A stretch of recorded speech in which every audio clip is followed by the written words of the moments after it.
the last remaining body of a hostage held by Hamas in Gaza has been retrieved and returned to Israel. Now, of course, this raises questions around whether the second phase of the peace deal can now be implemented. The SABC's specialist correspondent, Sophie Mokoena, joins us now for more on this developing story.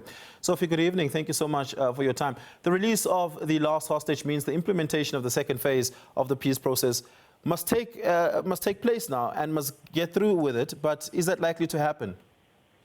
Well, it will always have those challenges, that second phase, because this is where you have to move towards the total implementation of the agreement, and to ensure that now you have an agreement that is going to hold, that is not going to be violated, almost like a permanent ceasefire. And to reach an agreement that entails almost a permanent ceasefire becomes problematic, because during this phase, after the release of that body, you have to engage in Israel lifting the blockade. Those trucks must come in large numbers from Rafah border. Secondly, you have to completely withdraw from Gaza.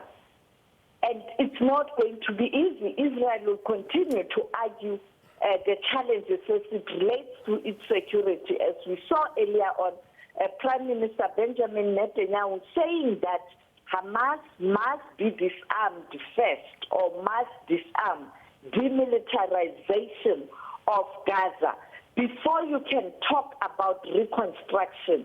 We are supposed to be entering in a third phase in terms of implementation, because the second phase, that's where you had to make sure even the bodies are released. Now that all the bodies and those who are alive have been released, you have to move to a third phase in full speed. That's where the problem is going to be, and it entails the rebuilding of Gaza. And you know that there's going to be contestation.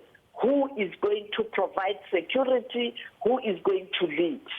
Yeah, and of course, Donald Trump's Board of Peace seems to be the body that will be leading the reconstruction and rebuilding of Gaza. It has been met with some controversy. How has the international community responded to the Board of Peace proposed by Donald Trump, launched during the World Economic Forum, and the latest development of the last hostage having been retrieved and returned? Well, it's very problematic in a sense that NATO member countries, the big ones, were not part of this. They've rejected the invitation. And you need security when you rebuild. Secondly, the EU member states have also pulled out. They didn't avail themselves, let me put it that way. And therefore, you have your allies who are not your main powerful allies, who are not supporting you. Lastly, the Middle East itself, they still have to come out clear in terms of how they will be involved in this process. And lastly, you have a situation where you cannot do this outside the United Nations endorsement. And today, when you check the speech of the SG, the most powerful speech he has delivered this year, he's talking about multilateralism and emphasizing that you cannot deal with Middle East while you ignore the United Nations as a body charged with the responsibility to look after nations. And therefore, it is already a problem. And I think even with Prime Minister Netanyahu saying that we are not talking rebuilding now, it's not, but the third phase is about rebuilding. Yeah. And last, a Palestinian official indicated that the Rafah border will operate from both sides. Is there any sort of indication, either from the Israeli authorities or the Egyptian authorities, about whether or not that has started happening? We saw the trucks. I think that will happen either tomorrow or Wednesday, because now the last body has now been taken by the Israeli Defense Force to Israel. And therefore, that has to pave way for the opening of the blockade and the delivery of aid to Gaza. So we are going to wait. Perhaps early hours of the morning, South African time, will start getting information that those trucks are ready to go to Gaza. But they were there on standby, and what was holding the trucks to continue with delivery of aid was this last body that was supposed to be released.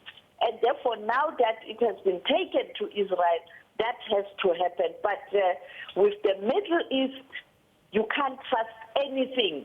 The ceasefire can collapse any minute. It can hold. It has been like this for 70 years. So you just wait and you believe when it's happening. Therefore, we don't know whether it is going to happen. Yeah. Sophie, thank you so much for that. Really do appreciate it. Sophie Mokoena, SABC specialist correspondent, talking to us there on the latest development pertaining to Israel.